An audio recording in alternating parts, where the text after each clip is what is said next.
Welcome back to the channel, everybody. An ongoing project. Actually, something that I've been meaning to do for quite a while now. And we're going to finally get around to it. The simplest, I think, thing. We got the Magom articulation kit for the Huina 583 wheel loader. So I got the right drill bits and I brought a hacksaw blade home, and we're going to do that modification. I don't know if I'll video that or not. There's several videos on YouTube already, so I don't know about that. What I am going to try to do, hopefully, is document putting better electronics in it. I have a Huina excavator. Yeah, excavator. A guy custom painted for me. You've seen it in a couple of videos. That has already been modified with a Flysky radio and hobby grade radio gear. But I was a little unsure on how it was done. The wiring, I mean, it's in there. It's nice. But man, there's so many wires. So I was trying to figure this one out. I'm going to give a big shout out to Denny Bob's RC because I'm going to do it his way. So what we have, okay, the drives are simple and I labeled everything. We took the stock PCB board out and it was actually not functioning correctly. I didn't have the bucket tilt back. It didn't work on the stick on the radio. It didn't work on here. But if I switched that channel to the drive function or steering, I could get it to work. So something's wrong in here. Regardless, I have a Flysky FS-i6s that I really like on everything. So that's what I got for this. And I don't have them out right now, but they'll be in the video as we go. I believe they were 30 amp micro ESCs. Same way that the guy did my excavator. And I'll shout him out later on in the other video. So what we have, okay, you got a front drive motor, no big deal. Put it on a speed controller. We got a rear drive motor. It's going to go on that same speed controller so that both of them operate off of one speed controller. I might eliminate the switch and just run the battery terminal out, and we'll just use the battery. That's how my excavator is set up. I don't have a switch on it. Oh, the steering. Oh, where is it? Right here. The steering motor. Okay, simple. Has a positive and negative. That's going to be simple. We'll put that right on a speed controller. But wait. It has two limit switches. There's two limit switches. One there for right and one there for left. That interrupt. When it gets to that point, it stops, cuts the circuit. So there's two limit switch wires. So we have to wire those limit switches into this wiring. I'll show this, and I will, when I actually start working on it, I'll come back on and reiterate this to make sure it's right. I'll show this, and let me see, hopefully, if I get you in the frame there. You can screenshot that and then save it so you can look at it. We'll go over this as I'm doing it. The issue is I don't have the diodes to put in it to make it work. I had to order them off of Amazon, and they won't be here till Tuesday. Today is Friday. So we need diodes in that circuit because of the limit switches. The bucket function does not have limit switches. I guess it cams over in the right way that you just let off the button, I guess, but there's no limit switches for that. There are, however, and I don't know if I can show this. Actually, you know what? I'm just going to bring you down here. So there's two actuators, one on both sides to run the main boom. There's one of the limit switches, and there's the other one. So when it goes all the way up, it hits that limit switch and stops the circuit. When it goes all the way down, it hits that limit switch and cuts the circuit. These are our limit switch wires. There's a green one on the bottom limit switch, and there's yellow wires on the top. Main boom, the right motor has blue and red wires. The left motor has yellow and green. And I think, and I'll make sure before I do anything here, if you look at this, so I'm thinking, and we're just going to say positive. The yellow wire is positive and the red's positive. So those two will have to be connected. And the blue wire and the green wire are the negative sides. Those will need connected. But they need connected with the same setup with diodes. And again, I did this sheet. This is exactly how Denny Bob did one of his Brooder Mac lift bed, the dump bed. I wrote it down, and again, when I start to do this, I will double check and confirm, and I will come back on and make any adjustments if this is not correct. But this is how we're going to do it, and then we need those diodes. So go ahead, you can screenshot that so you have that diagram. So I'm really can't do a whole lot to it right now. I have the wiring separated. I know where everything goes. I can get the receiver set up. I can get power. I can get things laid out. I can get the bucket speed controller on. I know we can do that. But right now what I'll do, and not on this video, but we'll do that. We'll do the pivoting axle while I have everything out of it and out of the way. It's going to be way easier to do it right now. So I'm hoping I can document this well and thorough so that everybody can understand it, because there's no YouTube video out there that shows how to do this that I could find. If somebody knows where the one is, please let me know. So this is where we're going to stop right now, and then I'll come back in when I'm actually starting to work on it. All right, we're going to get started on some electronics.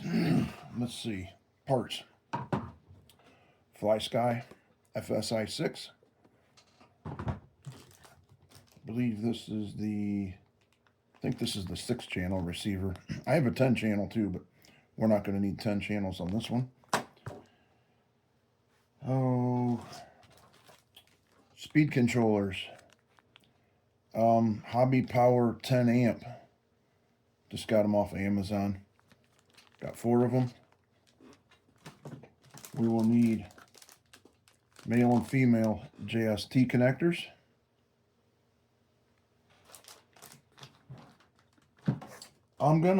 I found these. I forgot I had them. Muse Racing light controllers. Very simple. Plug it into your receiver, plug your lights into the other side, and it gives you 3 modes. Continuous, and then some kind of, must be like a slow strobe, and then a fast flash. So I think I'm going to try this, and I'm going to tie the tail lights and the front lights into that. So that'd be cool. Zip ties, of course, and I need some more, but zip ties to tidy things up.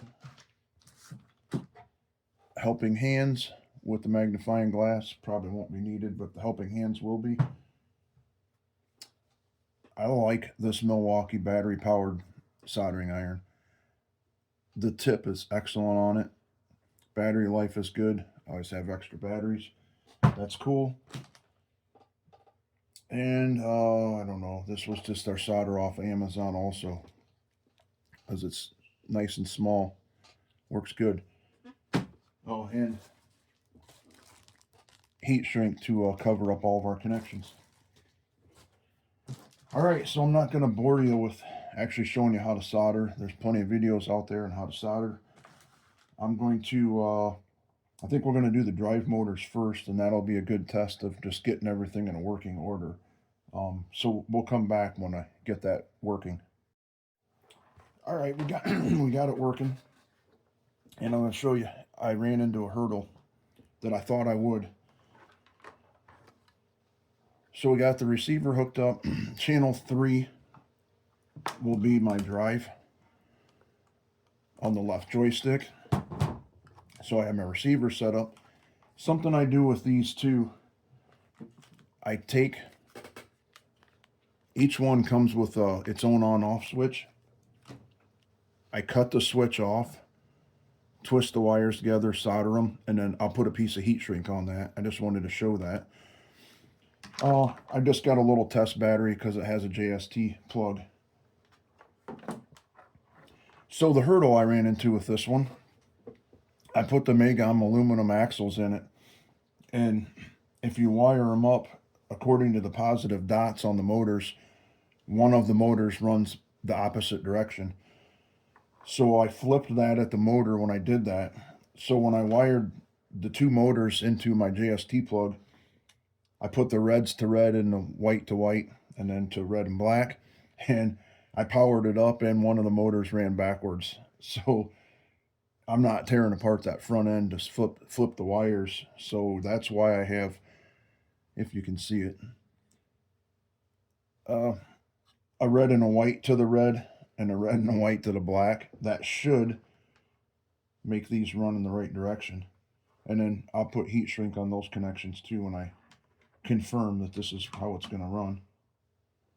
So let's plug this in. Okay, we got receiver power, got speed controller power. Let's see here. There we go.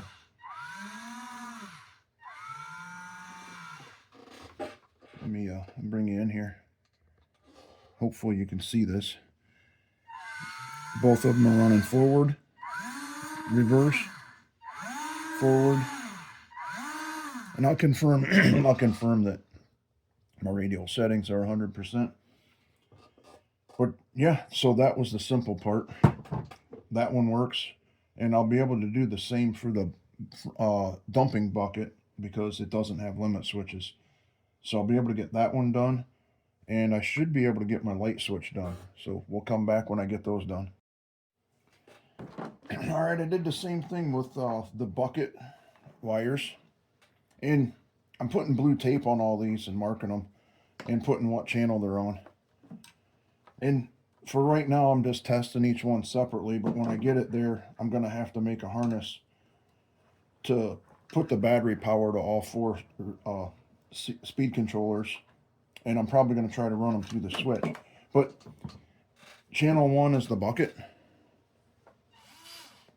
I'll bring you in here.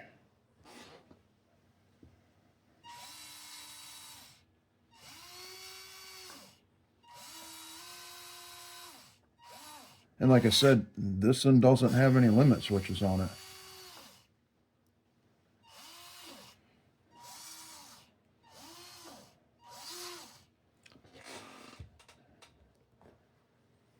All right, and here is the paper for the speed controllers. Hopefully that's not backwards. I hope it fixes that. But you can screenshot that. You know, it tells you which connector goes where. Again, got them on Amazon. They're cheap. All right, so there's that. Let's work on a light switch.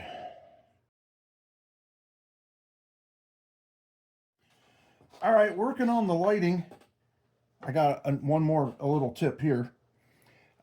Some of your LEDs are the ones like if you wire them up yourself, and I'll get this wrong, but one of the wire leads has a longer peg on it, and I believe is a positive. I can't tell on these, with the exception of, this will probably be really hard to see, but look inside the globe. They said, I don't know, you're not going to be able to see this. It's probably not going to focus. There's a slanted post in there and a straight post. The straight one appears to be the negative, which on this light happens to be yellow. So what I do with any of my LEDs, they're 12 volt LEDs. I take a little, I think this is a little CR2, a 3 volt battery, and you can test your LEDs. If I get my arm out of the way. Is it right there? So I know that that's yellow's the negative, and the LEDs won't work if you put the battery on the opposite way. And this one, the black and red one, is probably obvious. The black is negative and the red is positive, which it is. Okay, so we got that. And something else cool. I mean, I've been in the hobby for since the 80s. And I either use my little my side nippets or an X-Acto knife to strip my wires. And I stopped in at Home Depot today to pick up more cable ties. While I was in that aisle looking at the tools, I picked up these Milwaukee strippers. And I get the package here. This is what they are. They'll do from basically 10 to 24 gauge wire. And I just did those 4 wires with them, and man, what a tool. I don't know why I waited so long to get one of these, but anyways, I got that.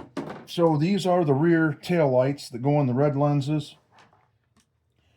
We will get the side ones. I'm not gonna take them out because they're inside of. So they go like this. They're on top of the fenders.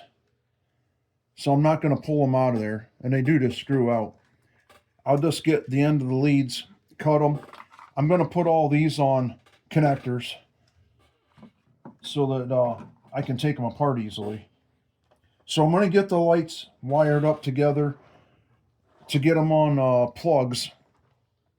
And then I'm going to try one of these light switches. So I'll be back when I get that done. All right, I got the tail lights done, but I just learned something. What I just showed you with my little 3-volt battery, I had these LEDs light up. So I hooked up the little Muse Racing light controller. I put it on channel 6, which is a single throw switch on here, and I'll show you in a minute how that works. You have to go in the radio and program it to that. But what I did is I took male JST that was already made into a Y with 2 females on the ends, which is perfect because I want the front lights to be able to unplug and the back lights to unplug separately for maintenance. And so what I did, and I put these LEDs on, and I didn't solder anything. So all I did is twisted everything up, and I flipped my switch on and fried both of these LEDs. So it's safe to say the stock LEDs that come with the Huina wheel loader are not rated for 12 volts. What, I don't know. I mean, I'm running a 2-cell LiPo through the receiver, so the BEC, I don't know. I'm going to say it's around 6, but maybe it's 7.4 volts. It fried these. Like, I smelled it, and they do not work. So, digging into my parts, I have plenty of LEDs, and when I buy LEDs, I buy 12-volt LEDs, and I think these are the 5mm ones. They're the same. They fit in the housings. So, we're here. Well, to test this, we'll stick them in the housings how I want them to be. I might have to do a little bit of work there in the wiring in the housing to get them to sit down in there. But so what we got, and I think you see here, I think I can get you to see it. So the radio, like I said, I have it on one of these switches right here. So it's in, I'm going to say, like the off position. If I flip it down and back up, they're just on. If I flip it back down, that's the slow strobe. And if I do it the third time, it's the fast strobe. You do it again, and it should shut them off. So that's perfect. So I'm going to do the same thing here with this harness. Well, and I'm going to have to take the front lights out and change them to my 12-volt LEDs. And we have lights running from the controller. So I'll get the front lights done, and then we'll be back. Okay, I did the same with the front with these connectors. And the same switch. On. Slow strobe. Fast strobe. Off. That's pretty cool. I wish I had a... you know what? I could probably put a yellow beacon. Oh, excuse the background noise. Wife's watching football. All right, that's probably it for the wiring now until I get those diodes. So I'm probably going to work on doing the pivoting axle kit. And then I'll probably stop this video right here then and put it on. And then I'll do a separate video for the diode project. And then it'll be a part 2. So thanks for joining. Like and subscribe. I'll talk to you guys later.